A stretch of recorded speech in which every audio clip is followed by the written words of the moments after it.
Welcome to Rates and Barrels. It's Thursday, February 15th. Derek Van Riper here with Eno Saris. We are 1 day away from our first Friday live stream of the season. In case you missed our last episode, Trevor May joining us all season long on Fridays throughout the year. And we're going live on YouTube at 1 o'clock Eastern each and every week on Friday. So we're really excited about that. And there's like some very player-specific news that's starting to break. It happens every single year. You find out pitchers have been dealing with some kind of soreness or some kind of new ailment throughout the offseason. Timetables are thrown off, and we're just left to panic. We don't know what's going to happen. It's chaos. And I just want to dig into that with Trevor on Friday's show. But the news that really surprised everybody on Thursday, something we'll touch on a little bit here to start today's show before we get to some team previews. We have the Dodgers, the Reds, and the Pirates all on tap for today. Now, Kyle Bradish has a UCL sprain. He is going to begin the season on the IL. This was one of a few Orioles injuries reported on Thursday by Jake Rill. He covers the Orioles for MLB.com. This is not great for a bunch of reasons. We know pitchers sometimes can deal with tears in their UCL and be fine for a long time. Mike Elias, the GM of the Orioles, was unwilling to put a timetable on when he thinks Bradish is going to be game ready again. So this sounds like it's going to be more than a little while before Bradish is back in the rotation for the Orioles. It's kind of wild speculation season right now with a timetable like this. This is a pretty big blow for an Orioles team that just went out and added Corbin Burns a couple of weeks ago. Yeah, he's going to drop big time in my rankings. A sprain is a tear. That's a tear. And so, yes, there are pitchers that have pitched for a while, even with a UCL sprain, with a small tear in their UCL, like Masahiro Tanaka, pitched a few years. There are others that have pitched a little bit and then succumbed to Tommy John surgery. I believe Garrett Richards, and there was like a couple Angels in a row. Maybe was that Haney? I don't know. There's a couple Angels in a row that got PRP, injections just like Bradish did in order to try and avoid it, and still ended up having Tommy John. This is a precursor to Tommy John. This is basically what is repaired by Tommy John surgery. So it's just a question of magnitudes and whether he can pitch through the pain. Yeah. I don't even know where to rank somebody like this. I think that his number of innings projected drops to like the over-under is 100. Yeah, it's at least 2/3 of the original projection, maybe even half, because you don't know what's going to happen if he does start pitching this year. Is he going to tear it more and end up having to undergo Tommy John?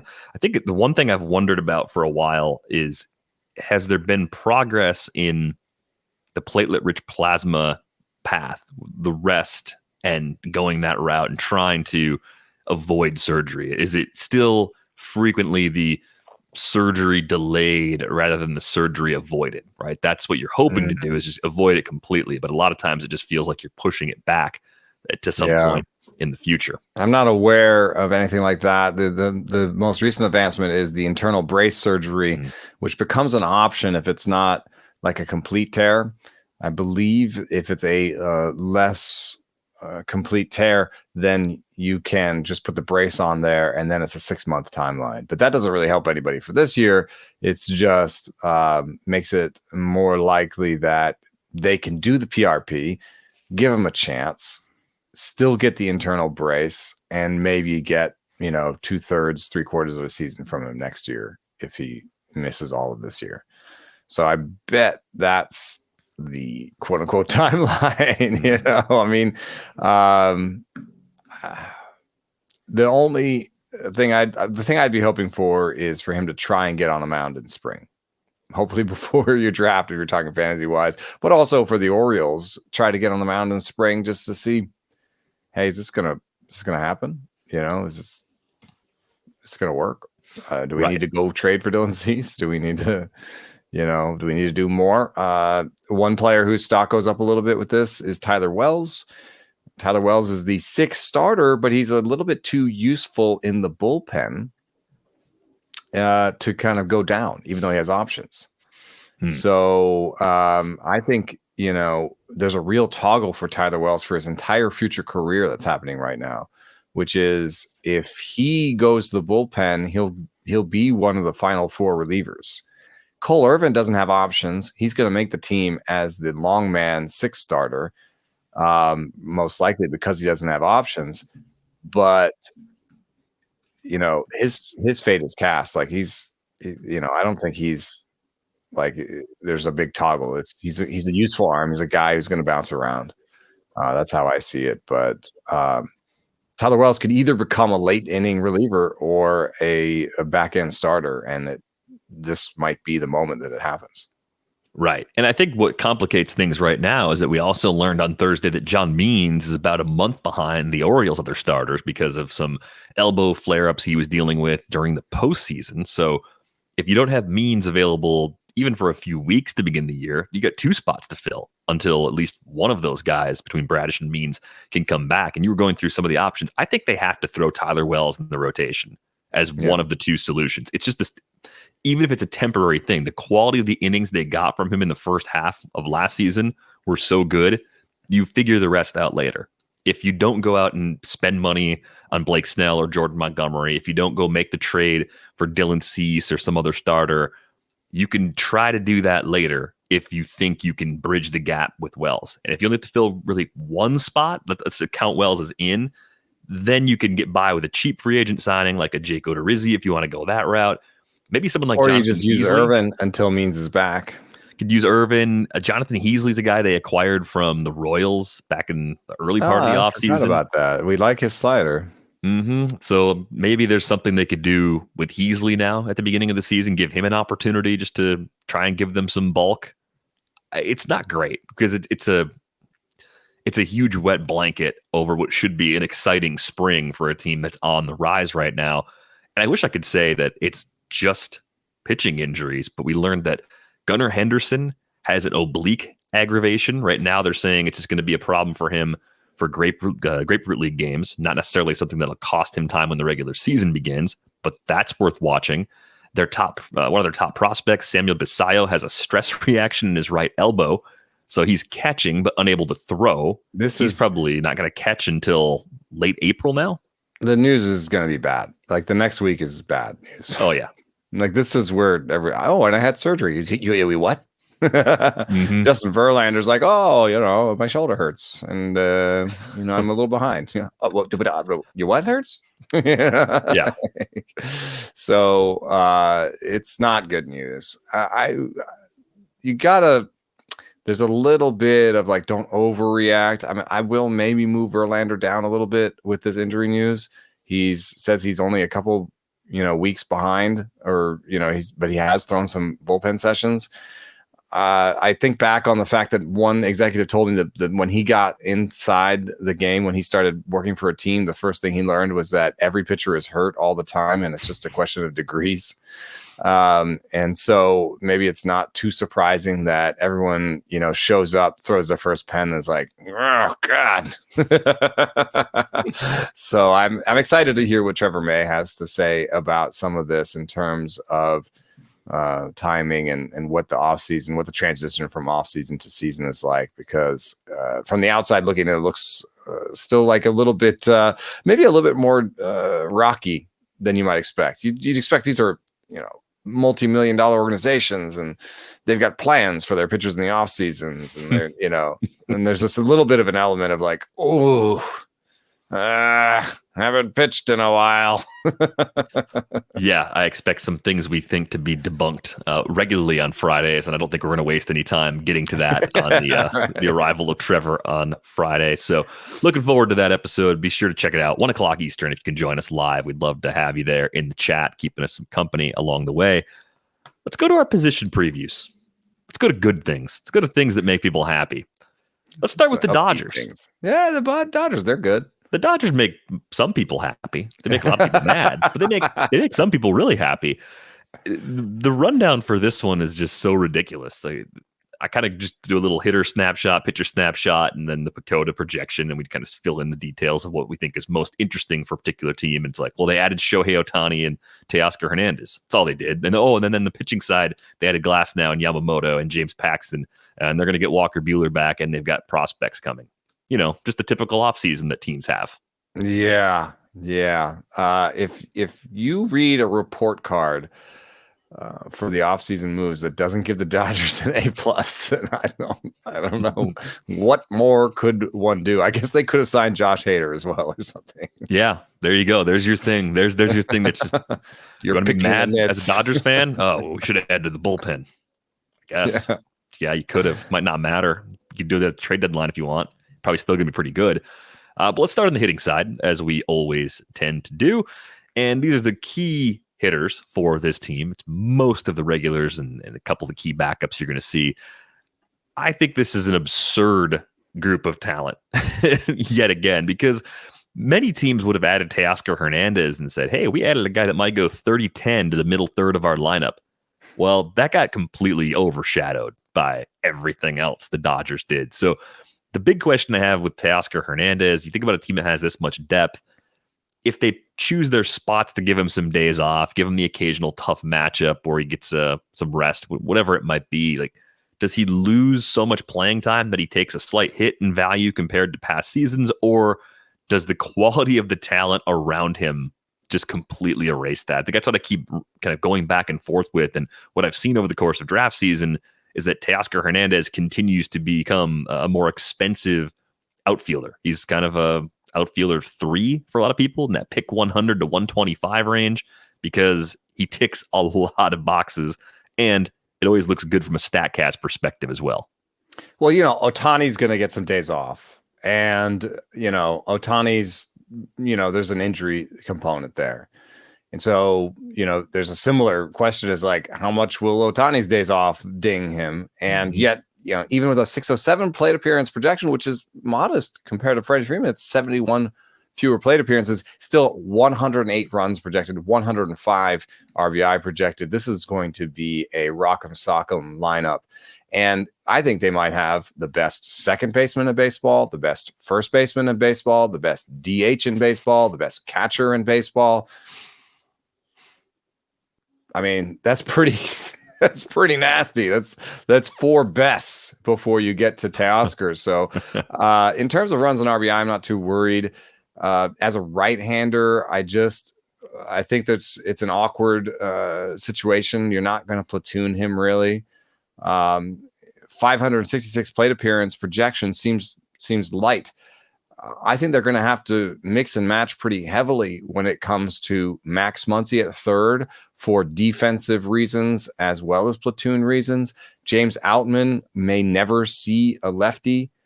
Gavin Lux, I think it'll be kind of like an injury management type situation. Also, I was thinking about making a card for this, but when I was looking at his Gavin Lux's outs above average, something really interesting happened. So 2019 +1 run value by outs above average, 2020 +1 run value, 2021 -3, 2022 +1.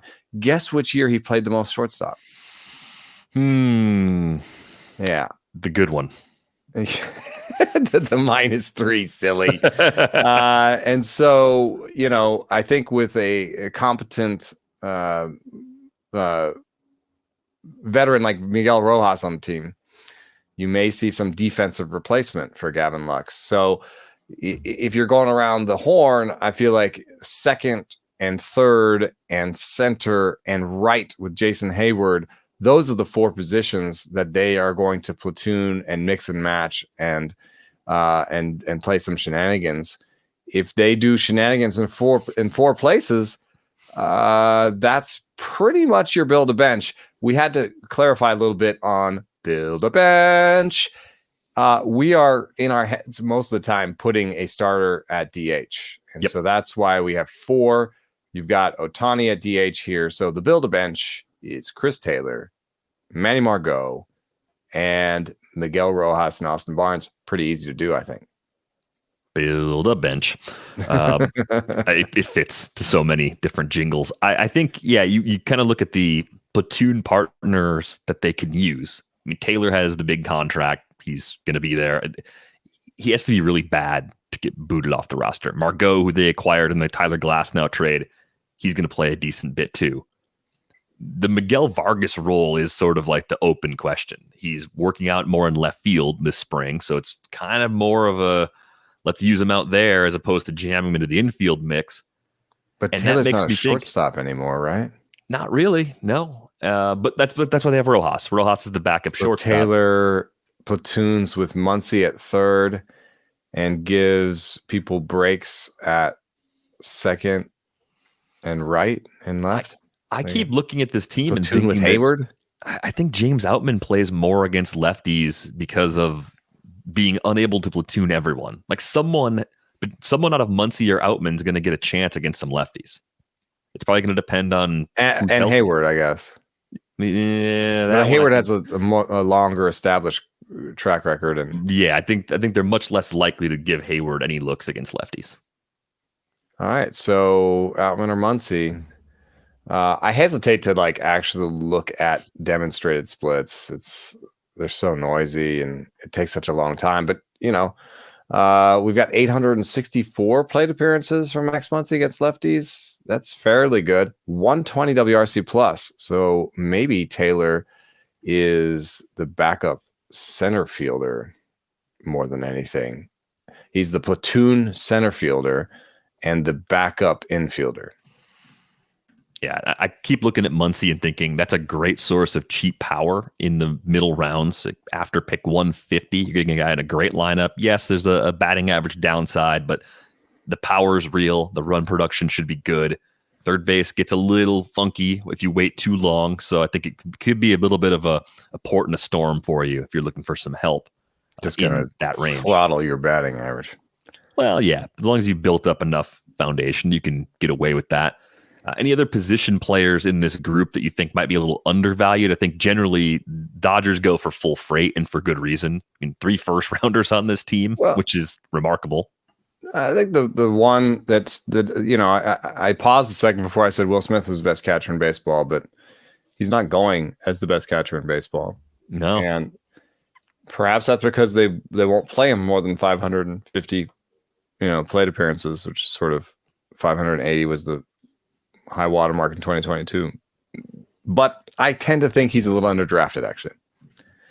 I think, it's a good batting average. It's good power. It's going to be really good runs on RBI.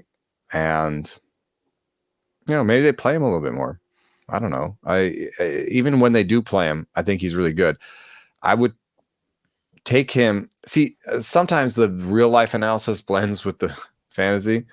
Because if you were asking me who I would want as a young catcher who I would want if I was building a team in the big leagues, I'd say Will Smith. Wouldn't you? I think so. I think Will Smith as a hitter is just he's so consistent. Solid. Yeah. So solid. Everything.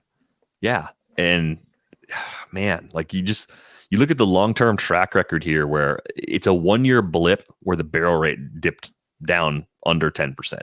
Otherwise, for his career, he's pretty consistently in the 10 to 12% range year after year after year. Low K rates, good walk rates, just everything you want in a quality hitter at a position that has more depth than usual. But I actually think it's worth it to pay the premium for Will Smith this year. I think you're right. He's slightly underdrafted. Sure. Yeah, 1 catcher leagues, you don't necessarily have to do it. 2 catcher leagues, I think he makes a lot of sense in that range. Who's your would you rather between Outman and Lux? Would you rather pay up at around pick 200 for Outman or wait a little bit and have Lux and get a little extra position flexibility? Either way, I want daily leagues. I think these are going to be tough ones in weekly leagues. I think they're going to lose a lot of playing time. I think I'd actually pay up for Outman. He hits the ball hard. Lux doesn't, or hasn't really shown that yet. We have to admit that shortstop is an open question mark for Lux, whereas Outman has demonstrated his defensive ability in center field. So they're both flawed hitters. One's a better defender. You know, how many bags is that Luck's going to steal? You know, I have a feeling that the shortstop is something that bothers the people that run the Dodgers.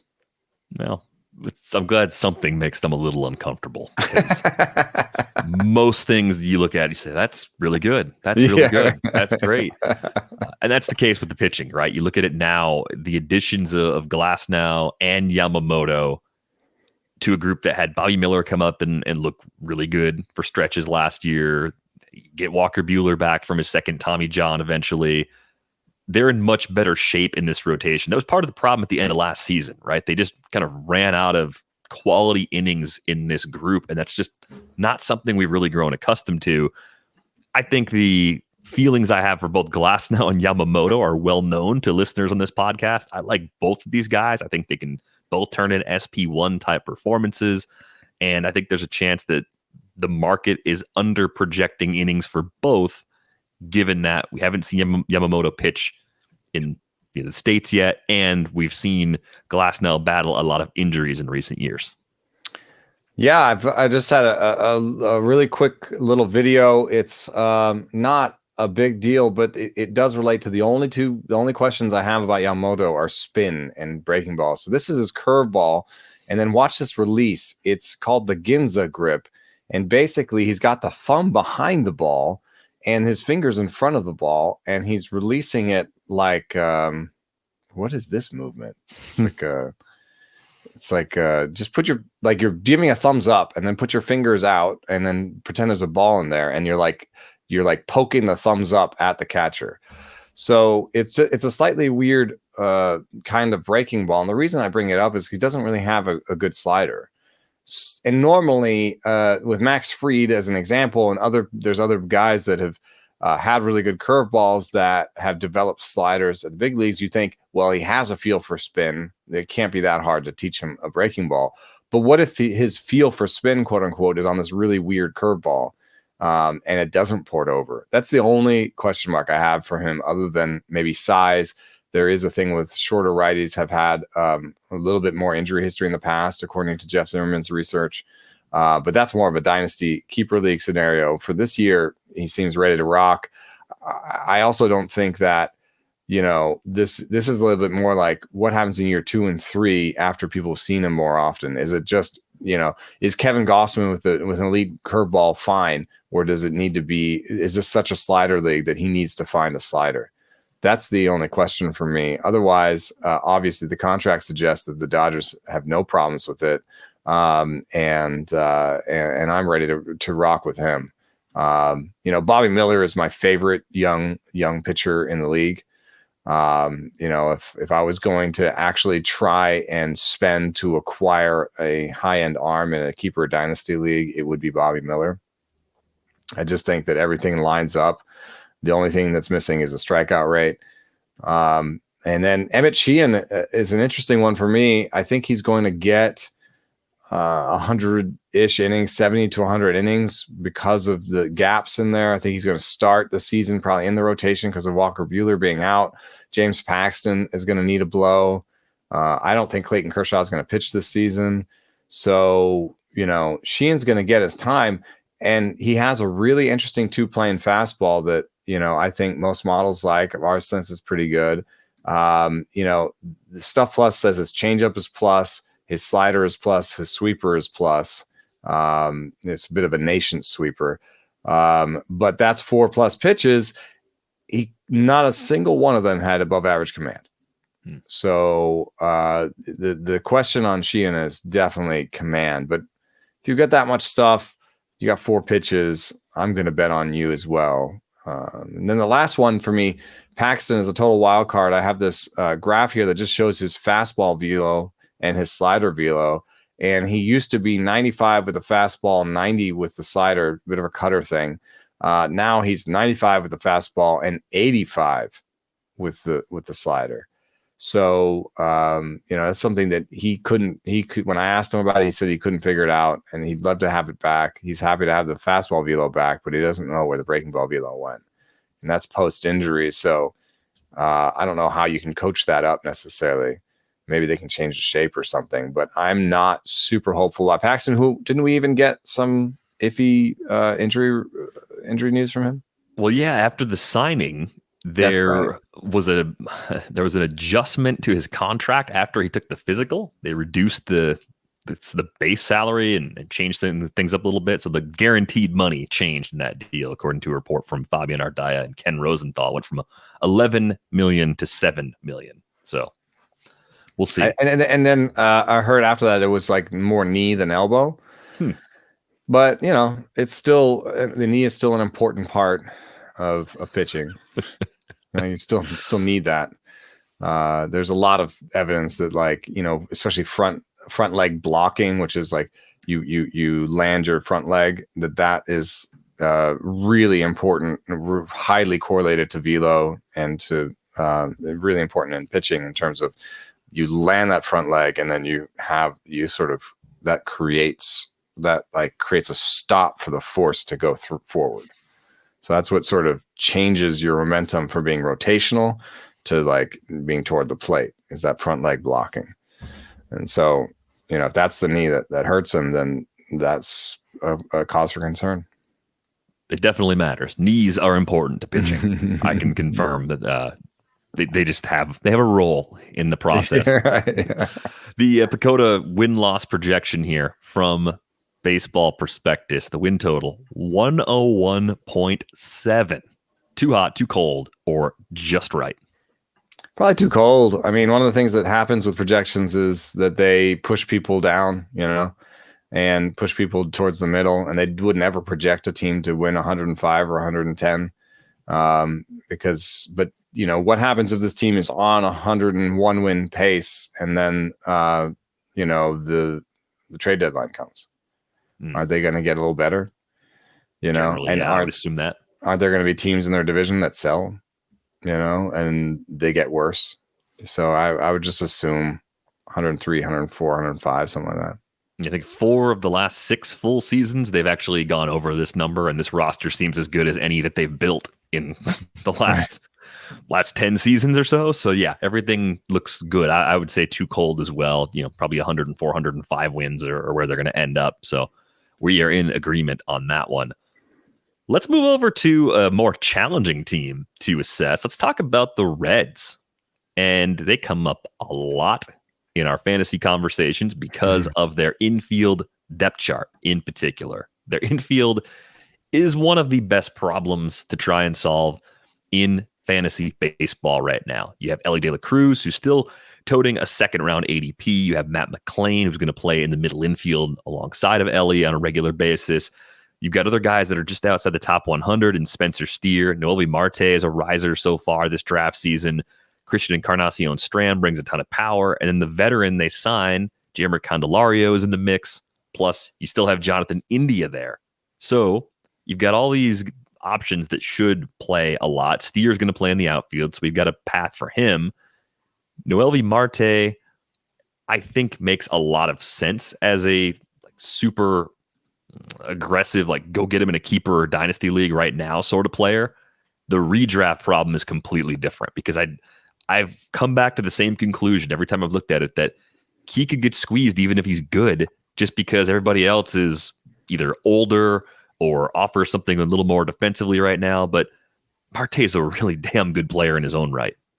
They're just looking at these projections right now, as you could on YouTube, but you can also, these are the BATX projections. Yes, the BATX projections are over at Fangraphs. You can go to the BATX projections on the drop-down menu and then just to put the Reds in, and you can see what we're looking at. And, it's pretty obvious that what the risk-reward scenario is. Just to describe it, Elly De La Cruz right now, if you plug him in to the calculator, you get like a top 30 hitter, right? But he's going in the second round. So people were saying, no, he's more like a top 15 hitter. And the way to square it is if you instead plug in the Zips projection that has a 640 plate appearance number for Elly De La Cruz, he becomes the 11th best hitter in baseball. And the projections in terms of average and power and speed are not that different. It's all in the playing time. So 560 plate appearance projection right now on the BATX, 640. That's the difference between Ellie being a top 25, top 30 hitter and being a top 15, maybe top 10 hitter. And obviously, like the use case is like, well, do you think they're just going to put Eno Cruz in there at shortstop and say, this is our guy? He's super exciting. That's why you come to the ballpark. He's the guy who's going to get us on the MLB Twitter channel. You know, he's going to be the guy who puts all the highlights out there. Let's just put him out there every day. I tend to think that's what's going to happen. But on the other hand, the reason you hedge your bets is poor platoon splits, poor strikeout rate, poor ground ball rate, which is not really supported by his minor league numbers. So I don't think that's a real issue. I think the poor platoon is too early, especially on a switch hitter. You just put him in there every day. And the other one is options and defensive sort of questions and options. And the defensive questions for me, you know, if you look at the defensive numbers, you've got Ellie is a super positive and outs above average, but kind of a negative by defensive runs saved by Baseball Info Solutions, and kind of a negative on Baseball Prospectus. But even if he's kind of a negative at short, he's probably a plus third baseman, you know, just given his athletic tools. And so Matt McLain is the one who actually rates like really well, no matter what defensive metric you're looking at. So to me, Matt McLain and Eno Cruz should have 640 plus plate appearance projections. Those are the guys that are going to play every day, no matter where it is. Short and third, second and short, whatever it is, those guys are the best defenders. They're going to play. Steer is very obviously the worst defender on the infield, because it's really hard to get like defensive metrics to agree. Steer is very obviously the worst defender. So he's just going to the outfield. You know, I think he's just going to a corner outfield. That's his future. And, you know, Encarnacion Strand is clearly, and I think maybe Jeimer Candelario at this point is also in this bucket. You're leaning towards first base and DH with those two. So the real question marks for me in terms of playing time, yes, I agree with you. This is a really long-winded way of saying I agree with you, which is India and Marte, even if they make the team, and I mean, India will make the team, but even if Marte makes the team, India, Marte, Encarnacion Strand, and Candelario are playing three positions, is how I see it. That's four guys, three positions. Those are the guys you should ding in the plate appearance projections. But for me, McLain, Ellie, even Steer are underprojected in terms of plate appearances.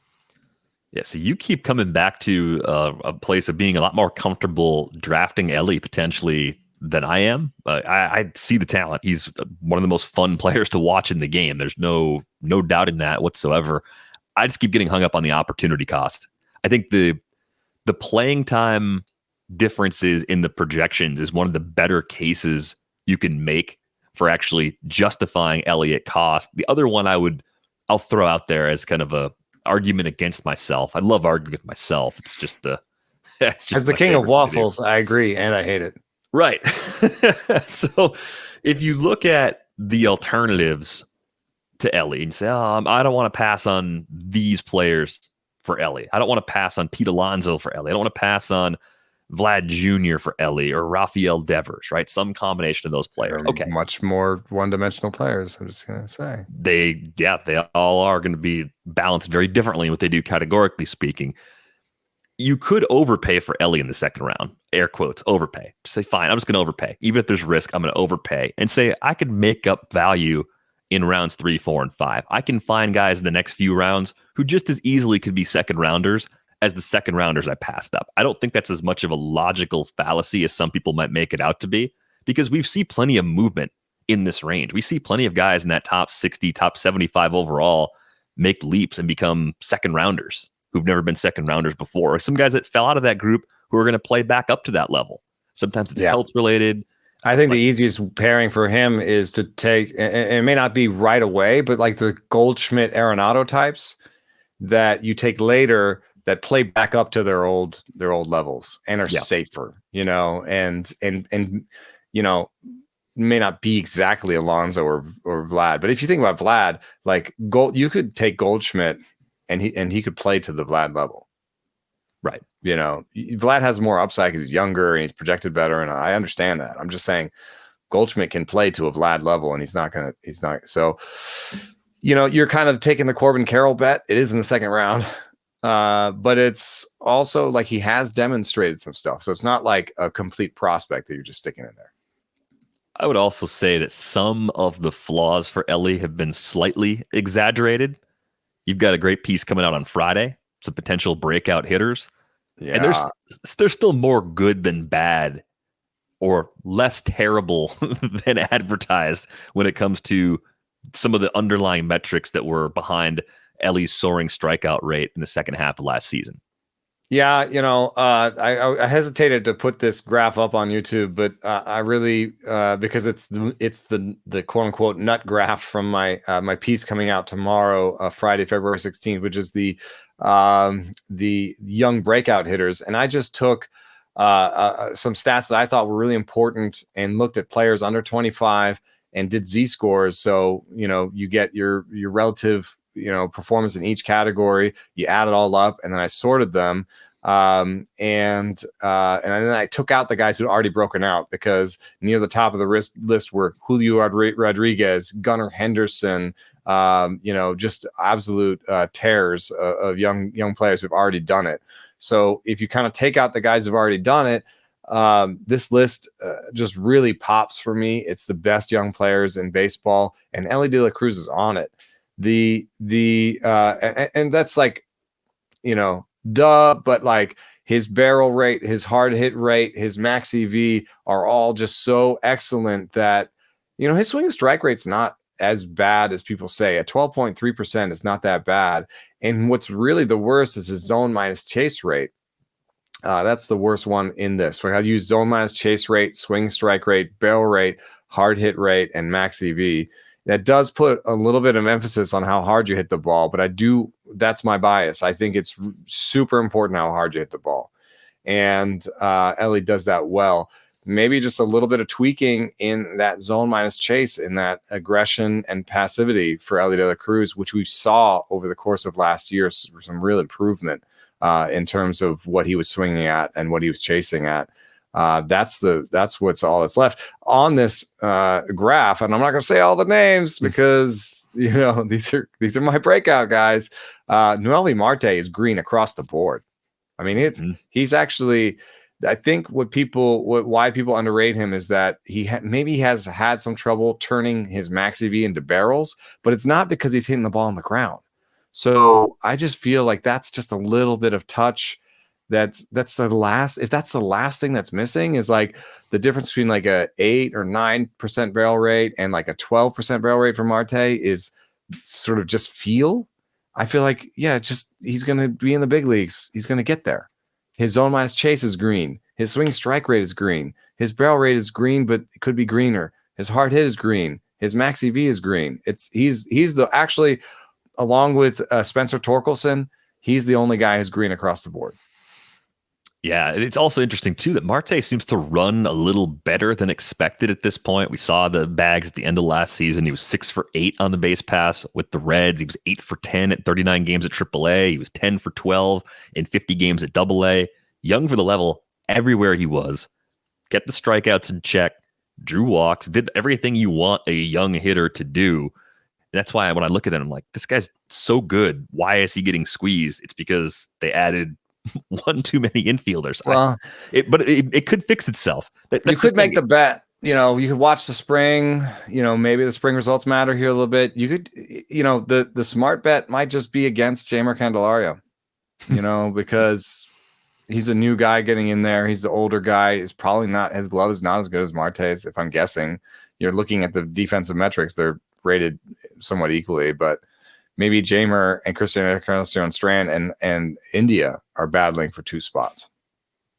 Could be. They're giving Jeimer a lot of money to have him in a job battle. That's been the thing that's been holding me back from putting him in there all along. But based purely on talent, I think you have that exactly right. The big questions with this team are also kind of looking at the pitching staff, and they're relying heavily on just Hunter Green and Nick Lodolo being healthy, right? If those 2 guys are healthy, that's a huge, huge lift for this group. Andrew Abbott came up last year. We've talked about him a lot as someone we don't necessarily love. They took the 1-year flyer on Frankie Montas. So just by way of having their two younger guys stay healthy all year and adding Montas, the top three in this rotation could look a lot different this year. I wrote about how excited I was about Hunter Green recently, and still am. But I'm maybe more excited about Nick Lodolo at that price. I mean, it's a big difference in price. 245 ADP for Nick Lodolo. If you've kept yourself clean, if you've kept your nose clean, basically in terms of injury risk, that's a great place to take a crack at it. Graham Ashcraft is a guy, I keep wanting to say, just in one more pitch, just a curveball or something. He's been throwing a curveball in the minors. That it could be really important for him because Stuff really likes him. I don't like hearing this. He had surgery on his big right toe in September. This is the kind of things you hear. Like, oh, what? You had surgery on your right toe in September and we're now hearing about it? He has a plate in it. He stayed off it for a month. So he's going to be a little bit behind. He says he's going to be good to go for the season, but is, having a plate in your toe and being a month behind, is that the best sort of backstory for, and he added a pitch and broke out? I don't know. No, that doesn't seem like the recipe you're always looking for. Other guy that's kind of interesting in this group, we start looking for the depth options. We've talked about Graham Ashcraft for a while as someone that could find some success. The Park, of course, in Cincinnati, boosts homers, works against pitchers for the exact opposite reason, of course. Connor Phillips kind of cruises under the radar, and this is the problem with Connor Phillips. You sent the pitch location maps. We're looking at them right now. There's just not a lot of consistency in the location from him. And I don't know if they can fix that. Like, that looks more like reliever command to me than command for someone who's going to find his way into the back of the rotation and stay there. Yeah, it's not great. And it doesn't even have like a pitch where you can be like, and this is the one, because Joe Boyle, they chose basically Connor Phillips to keep Connor Phillips and sent Joe Boyle packing. Joe Boyle, in fact, if you look at his heat maps, the slider one looks okay. And I think that's his way forward, is that often the slider is the pitch he goes to when he needs a strike. I don't really see a pitch here that he can go to that doesn't have just some real scatter shot to it. And sweeper is not a pitch that most people can command well. So I don't think the sweeper is going to be that pitch. The curveball, he has some that are above the zone. Those have got to be hangers. Like, that's not good. And then the four seam is really pretty scatter shot for a four seam. And there's a lot of them outside the zone. So I like Connor Phillips because I'm always biased towards guys who have big stuff. But I'm being very careful with him. Basically, I'm taking him in rounds 45 through 50 in draft and holds. Okay. So yeah, mostly mono leagues and then deep draft and hold is the use case. But if you're in like a dynasty league that's pretty deep, or a keeper league that's pretty deep, and a $1 auto new pitcher, like it's not impossible. Yeah. Yeah. I mean, I think if you look at him compared to Nick Martinez, though, Martinez would have to have the upper hand for the last spot in the rotation this year's innings for sure. Yeah. Right. Like that's where you're projecting a higher volume. But Martinez has bounced around in the past, and he did that in a better park. So I don't know. $26 million is a lot to give to a pitcher like Nick Martinez, and I don't know how much time that buys you. Looking at this bullpen here real quick, Alexis Diaz should safely be the closer, at least to begin the season. Does he end the year with the job? Do you think start to finish he is able to just be the closer, get 30-plus saves, and deliver on that ADP? I thought he would, be a lot better in our redo of Stuff Plus, and he did. He was one of the bigger gainers, going from a 94 Stuff Plus to 116. So at least he has the stuff of a top half closer. That's where you're at. I mean, the top closers have like 130 Stuff Plus. Look at Hunter Green. Like, Hunter Green somehow has more stuff than his closer. That sort of sums up why I still like him. But I think he's good. One thing that happened in our reboot was that Fernando Cruz also went from a 93 stuff plus to 112 stuff plus, partially because he has a forkball. And it's a little bit tough to get a handle on forkballs because they're similar to knuckleballs and their movement's all over the place. Their movement is very scattershot. It's not a great pitch for him to command, but in the bullpen, you're just trying to throw hard and then throw the knuckle fork, when there's 2 strikes and they have no idea where it's going. So, I just wanted to mention Fernando Cruz as someone other than Lucas Sims that could take the role. So those are the 3 most interesting names in the back of the pen. But I tend to think Alexis Diaz is one of those David Bednar types that's kind of, in the middle of the draft, probably going to keep his job. Evan Phillips, who we didn't talk about in the Dodgers preview, versus Alexis Diaz. Who'd you rather have for this season only? Evan Phillips kind of gives me like Seawaldian vibes. Seawaldian, I like that. It's like, it's not the traditional closer. It doesn't have the traditional closer velo. But maybe he's fine for 2 or 3 years. I just, Brusdar Graterol's got, more traditional closer stuff, but not without the strikeout rate. Do you think that the Dodgers acquire a closer? I mean, there are already rumors of Kenley Jansen. Oh yeah, Kenley Jansen. That was among the injuries too. He's dealing with a lat strain, and then he might get traded somewhere. Like, but the Dodgers do that again? Maybe Devin Williams at some point if the Brewers aren't meeting their expectations. Maybe he's someone that could be on the move. That's always going to be the thing that keeps Evan Phillips slightly below someone like Alexis Diaz cost-wise. Above Diaz in my rankings, but right now, as I'm talking about it, it's the job security thing, though. The skills, like Evan Phillips is legit from a skills perspective. It's the undercurrent where you're worried someone is going to come in and just take the job, and Phillips is going to be an excellent setup guy. But more likely than not, unless it's the Jansen trade this spring, it's probably something that happens later on this season. Right. And even if it is Jansen, like, doesn't Phillips still get like 10 saves? And, like one of the hardest things in fantasy baseball in saves leagues is to parse what a guy with a 3.10 ERA and 12 saves is worth versus a guy with a 3.85 ERA and 25 saves is worth. Because we all fetishize saves and we think, well, it's the guy with 25 saves, duh. But is it? Depends a little bit on how clustered they are in your league. Yeah, and it does, and it also like if like you'll get these surprises, when you run the auction calculator, and you just look backwards. We got Mason Miller. I'm not. This is going forward.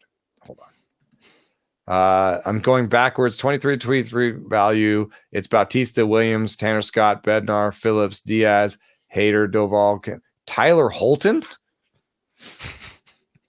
Tyler Holton and Sean Armstrong were the 10th and 11th best relievers in baseball last year, according to the auction calculator, looking backwards. I don't think this is like, oh, the auction calculator doesn't know how to do things correctly. I think it's just, if you could have known how good Holton and Armstrong were ahead of the season, you could have benefited from putting them on your roster, especially in deeper leagues.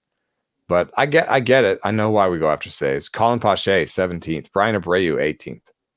That's one you could have seen ahead of time. That's why in some of my drafting holds, I'm drafting Brian Abreu and Ryan Presley anyway. Yeah, you never know. Closers break, opportunities open up, and even sometimes it's just a handful of saves with great ratios that ends up having a value in really deep leagues. The PECOTA projection for the Reds, 78.2 is the win total. 4th place in the NL Central. Too hot, too cold, or just right? Too cold. Something's got to go right for them in the rotation, and they did put some spackle on it with some veterans. So just one of those guys got to break out this year. I feel like I'm taking crazy pills. Maybe it's Lodolo, maybe it's Ashcraft, maybe it's Green. If it's 2 out of 3, that is way too cold. I like both Green and Lodolo where they're going in drafts right now, which scares me a little because of the park. But we've seen Reds pitchers have success in that park. Luis Castillo, Johnny Cueto, and plenty. Sonny Gray. Talked about this before. Like the park's tough. It's not impossible. It's not Coors. So I think both of those guys could take massive steps. So I'm on the slightly too cold side here too. I think the Reds are going to be a bit of a problem for the rest of the NL Central. Let's shift the focus over to the Pirates as we close out today's team preview episode. Not much has changed with this group of hitters. That would be the frustrating part, I think, for a lot of people. The big thing is their best hitter by ADP, Oneil Cruz, barely played last year. So by just getting him back and having him healthy, they add maybe their best all-round bat to the equation, which probably underrates Bryan Reynolds a little bit from a real-life perspective. But given the power-speed combo that Oneil Cruz could deliver, it makes sense that the market values him a little more than it values Bryan Reynolds. So between those two guys and Ke'Bryan Hayes and Henry Davis, who came up last summer, you're starting to see a few more pieces come together for this group. But it's still a little bit of the familiar story with a lot of the corner spots, right? You just look at the corners and say, it's Rowdy Tellez. It's a cast-off from another NL Central team. The Edward Olivares acquisition, maybe it works out, but you don't feel like there's this obvious, like, everyday player they acquired. It's more of a question of whether he can fix his flaws enough to hold the job, as opposed to like looking at him as a certain breakout or a highly regarded prospect who's ready to lock down the job for the long haul. Yeah, I prepared the most obvious slide ever. Everyone knows this one's coming. This is Ke'Bryan Hayes, 15-game rolling average, fly ball rate, and his production. And they are in lockstep. As he has begun to hit the ball more in the air, his production has gone up. And that is why I'm going to fall for him yet again this year. Sweet. And that is also why, just going back to the group that they have, I count Ke'Bryan Hayes as a foundational piece. I also kind of count Jack Suwinski as such. And the key for me is pretty obvious. He's in my breakout group. He had a 900 plus OPS in 3 months combined, and he had a 700 OPS in the other 3 months combined. He just needs to figure out these little micro adjustments that he's making. He needs to figure out how to put them in his bag and use them at any time and make these adjustments quicker.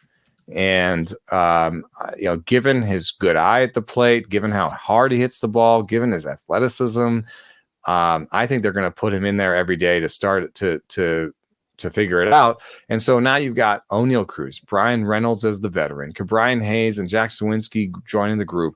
That's a 4-person player core. That's good enough. When I did research on what it takes for teams to win, it was 3 or 4. So they just need these veterans that they're buying to kind of around it to play to their position. They need to spend a little bit, to make these players, these depth players better. It would have been nice if it was Rhys Hoskins instead of Rowdy Tellez. It would have been nice if there was another acquisition on the pitching side that was better than Marco Gonzalez. But they are doing the things that other teams do as they start to get better, which is we've got our young core and we're starting to like spend a little and trade some of these other pieces that aren't going to be in the young core for veterans. And so I do like the Edward Olivares acquisition. I think, in that short little outfield, especially with Henry Davis catching at the beginning of the season, I think he may get an everyday shot at least the beginning of the season. And so he's a depth guy for me that I'm really interested in. And there's certain aspects of his defensive charts that I think, you could maybe massage. He's really bad going back on the ball, I believe. And so maybe you just play him deeper, that sort of deal. So I think there's some upside to Edward Olivares. I don't know if I'm going to fall for Rowdy again. He's a funny interview. I don't know if Peguero is good enough. I like Triolo to a certain extent. I think someone from the group of Peguero, Tellez, and Triolo is going to step forward and play 550, 600 plate appearances and be a surprising value for somebody in deeper leagues.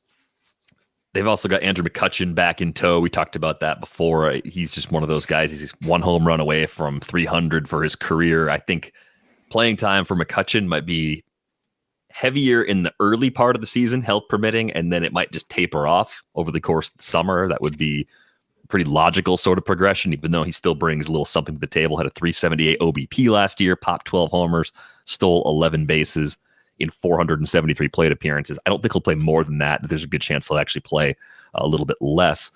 I think where this team gets really fun is actually in the group of pitchers, because it's not necessarily the guys that are going to open the season in the rotation, but it's probably the guys that are going to finish the year in the rotation.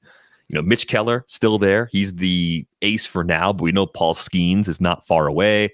Jared Jones is kind of a multi-year favorite on this show. And behind that, they've got Anthony Solometo. Maybe late in the year, Bubba Chandler. If he continues to tear up the minor leagues, we could see him August or September. If you want a further away sleeper for keeper and prospect leagues, I love Thomas Harrington. Yeah. So this is a group of pitchers that's actually really exciting if you can kind of start penciling in the prospects. How aggressive do you think they're going to be with this group? I think you're going to get 120 to 130 innings out of Paul Skeens this year.